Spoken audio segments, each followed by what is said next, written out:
Continuando aqui o nosso capítulo de cinemática, falaremos agora da cinemática do corpo rígido. Tá? Então, a definição de corpo rígido, ele é um conjunto finito de N partículas com massa, cujas distâncias umas das outras não se alteram. Então, o corpo rígido é um conceito de que o corpo não tem deformação. Ele é um conjunto de partículas que formam um corpo indeformável. Então, a gente está aqui levando em consideração que, apesar de existirem forças aplicadas no corpo, a deformação dele ela não é nada relevante para o nosso conceito de estudo de cinemática. Essa é a definição de corpo rígido. A gente está pensando num corpo ideal que não deforma, que, portanto, não tem mudança das suas dimensões, nem da sua distância entre partículas. O movimento ocorre quando todas as partículas de um corpo rígido se deslocam ao longo de trajetórias que são equidistantes de um plano fixo. Tá? Então, quando todas as partículas se movem, se deslocam ao longo de suas trajetórias, e elas são sempre equidistantes de um plano fixo, elas começam a ter a mesma distância desse plano. E o movimento qualquer de um corpo rígido, pode ser estudado como sendo rotação do corpo em torno de um ponto qualquer, mais a translação desse ponto. Então, o corpo rígido pode ter movimento simplesmente de rotação, movimento simplesmente de translação e, ao mesmo tempo, rotação e translação. Essa que é a ideia. Quando um corpo rotaciona em torno de um eixo fixo, qualquer ponto P em sua superfície se desloca em uma trajetória circular. Então, o corpo está girando aqui com velocidade angular ômega, aceleração angular alfa. Em torno do ponto O, esse ponto P desloca-se, tá? A posição angular de R, desse nosso raio, é definida pelo ângulo θ. Então, desde um referencial fixado aqui, o θ indica o quanto que houve de deslocamento angular, qual é a posição angular, aliás, do R em relação ao ângulo θ. E o deslocamento angular é a variação da posição angular, é o dθ. É um vetor de módulo dθ medido em radianos, graus ou revoluções, onde uma revolução é 2π radianos, pode ser uma revolução por minuto, uma revolução por segundo, aí você vai ter depois o restante. Mas uma revolução é a volta inteira, é o 2π radianos. E a direção está sobre o eixo de rotação. Mais uma vez a gente nota aqui que a posição angular é θ, está sobre o eixo de rotação, e o dθ também está sobre o eixo de rotação. Em cima disso, então, a gente define através da posição angular e do deslocamento angular para um corpo girante, qual é a velocidade angular, qual é a aceleração angular, levando em consideração aí o deslocamento angular. Então, a velocidade angular é letra ômega minúscula, vetor, é a taxa da variação temporal de θ. Como dθ ocorre em um dt, temos que ômega é dθ sobre dt. É a variação da posição angular no tempo. Sua direção coincide com a direção dθ ao longo de um eixo de rotação, e o módulo de ômega é medido em radianos por segundo, em revoluções por minuto ou por segundo, depende da referência que você tem. A aceleração angular, que é o alfa vetor, mede a taxa de variação temporal da velocidade angular. Desta forma, o alfa vetor é a derivada do ômega no tempo, ou alfa é a derivada ao quadrado de θ dt quadrado. Sua direção é a mesma de ômega, porém seu sentido é avaliado de acordo com a variação da velocidade angular. sentido será o mesmo se ômega aumentar e será inverso se ômega diminuir. Nesse caso, falamos em desaceleração angular. A aceleração angular é medida em radianos por segundo ao quadrado. Perfeito? Então, a velocidade angular sempre tem a direção que o corpo gira. A aceleração angular depende. Então, o sentido dos vetores θ, ômega e alfa será positivo se a rotação se faz no sentido anti-horário e negativo se a rotação for horária. A mesma definição que a gente tinha para eixo que está saindo e principalmente pela regra da mão direita. Essa que é a ideia. Cinemática do corpo rígido em coordenadas intrínsecas. A figura ao lado mostra um corpo rígido, esse que está aqui levemente azulado. Ele tem uma velocidade angular ômega, ele gira neste sentido indicado. E ele está girando em torno do ponto C. Além do ponto C do corpo rígido, temos também um ponto P que faz parte do corpo, qualquer ponto do corpo, e o corpo rígido está relacionado ao referencial cartesiano, à origem do referencial cartesiano. Desta forma, a gente pode dizer que R de C é vetor posição do ponto C, R de P é vetor posição do ponto P, e que o R de P em relação a C, ele define a posição de P em relação ao ponto C. Note que, num vetor que é de um ponto em relação a outra, a setinha sempre aponta para o primeiro ponto da relação, aquele que está sendo relacionado, tá? Para a gente poder localizar ele. Então, P em relação a C, entenda que é como se os P estivesse girando em torno do ponto C e, portanto, o raio aponta, tá, de lado final até o ponto de giro. Essa que é a ideia. E aí a gente ainda pode dizer que o vetor posição do ponto P seria o vetor posição de C mais o vetor posição de P em relação a C. Você relaciona aqui os vetores posição em uma expressão através de soma vetorial. Usando isso para definir o vetor velocidade, a gente pega que a velocidade do ponto é a derivada do vetor posição no tempo, como já fizemos anteriormente. Então, a derivada do vetor posição de C e do vetor posição de P em relação a C no tempo, aqui está. E a derivada de R de C, do vetor posição de C, é a velocidade de C. E a derivada do R de P em relação a C é uma velocidade de P em relação a C. Portanto, a velocidade de um ponto num corpo rígido é igual à velocidade de outro ponto mais a velocidade de um em relação a outro, sendo que este primeiro é sempre o que está do lado de lá da equação. Esse primeiro aqui, o P, e o C é com quem você está somando. Como a velocidade também pode ser dada por ômega-r, a gente pode substituir a velocidade de P em relação a C por ômega vetorial R de P em relação a C. E temos aqui uma componente de translação, que é o VC, e uma componente de rotação, que é o ômega vetorial R de P em relação a C. E aí, mostra que o corpo tem velocidade, possibilidade de translação e também de rotação.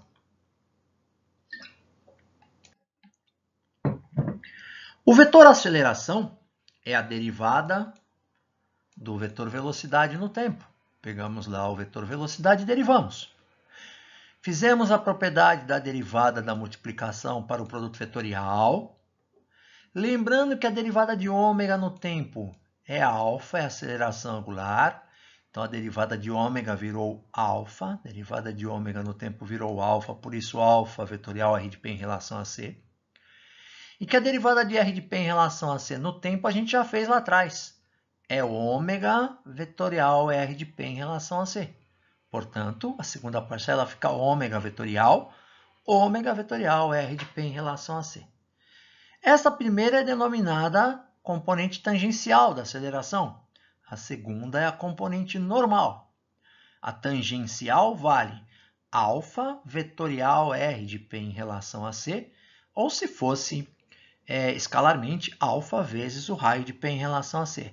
E a aceleração normal é o ômega vetorial R de P em relação a C, ou então, escalarmente, é menos ômega ao quadrado vezes o raio de P em relação a C.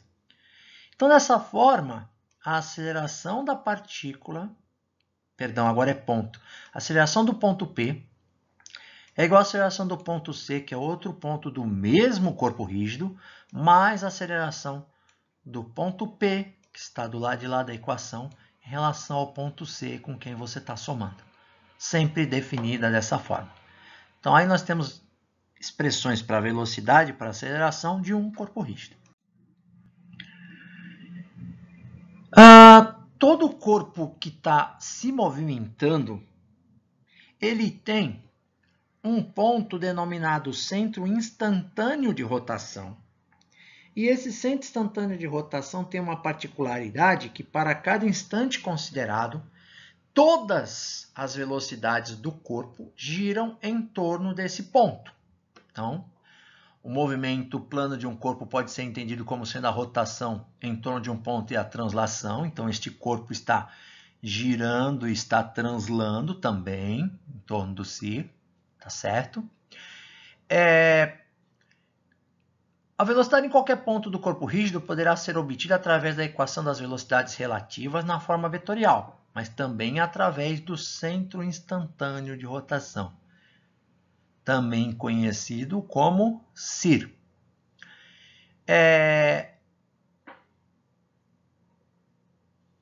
Centro instantâneo também de velocidade nula, CIVN, mas mais popular, CIR.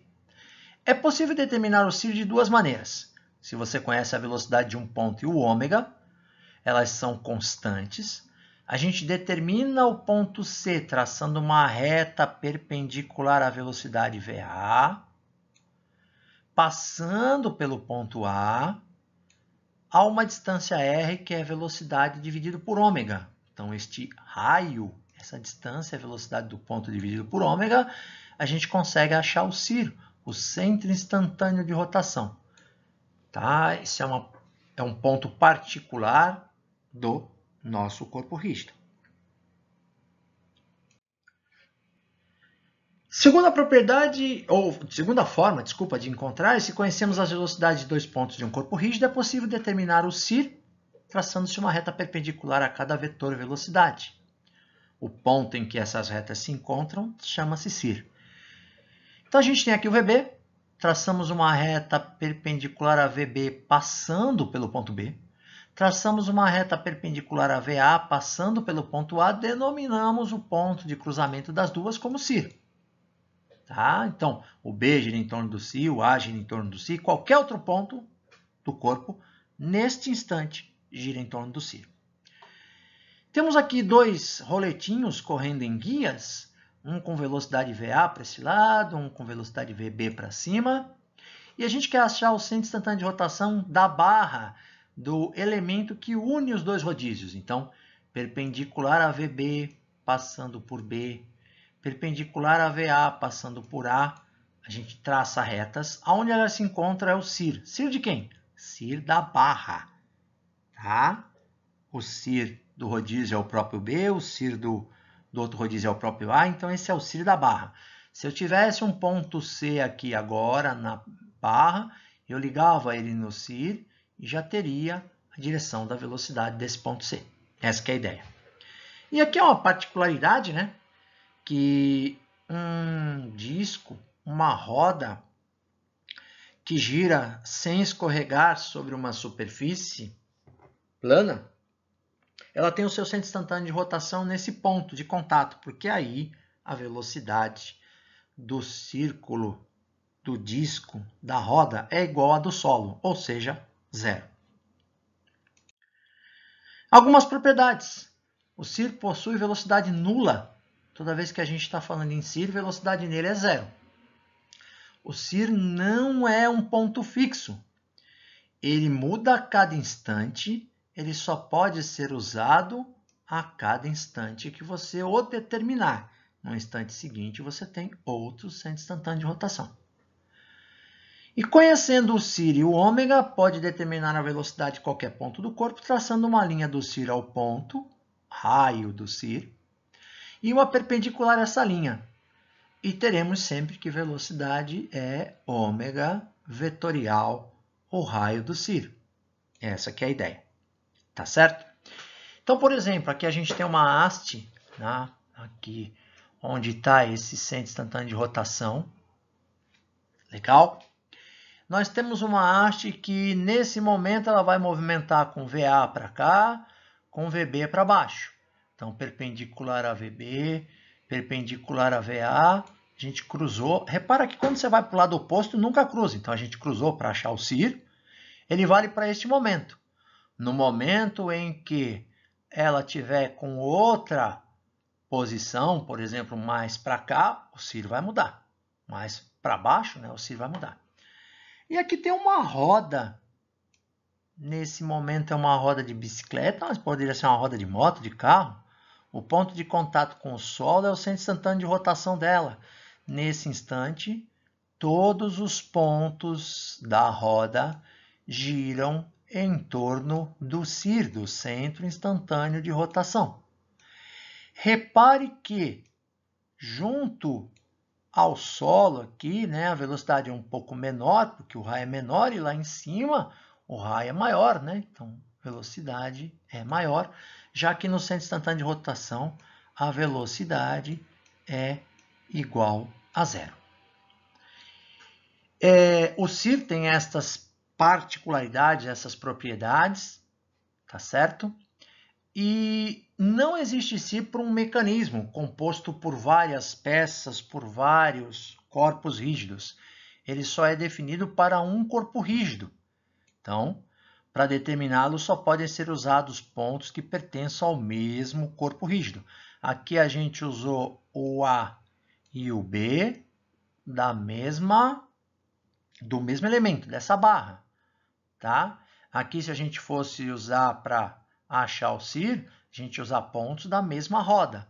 Não ia poder, por exemplo, usar um ponto do quadro, da bicicleta, da outra roda.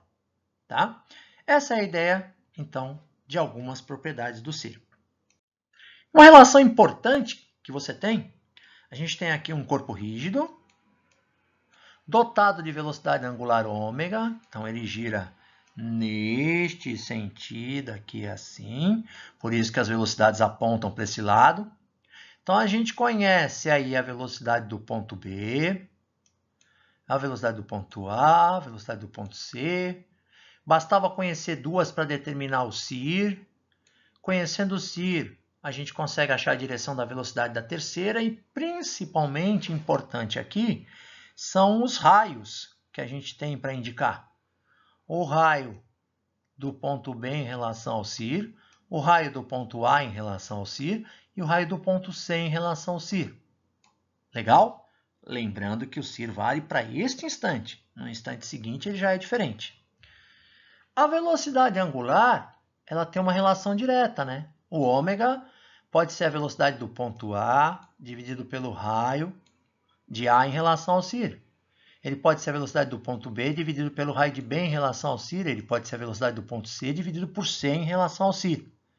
Então, se você precisar relacionar VA com VB, VB com VC, você pode, porque essa relação sempre será válida e verdadeira. Perfeito? Na sequência, a gente vai partir para alguns exemplos, para alguma solução de alguns exercícios, e depois propor algum para vocês. Até breve.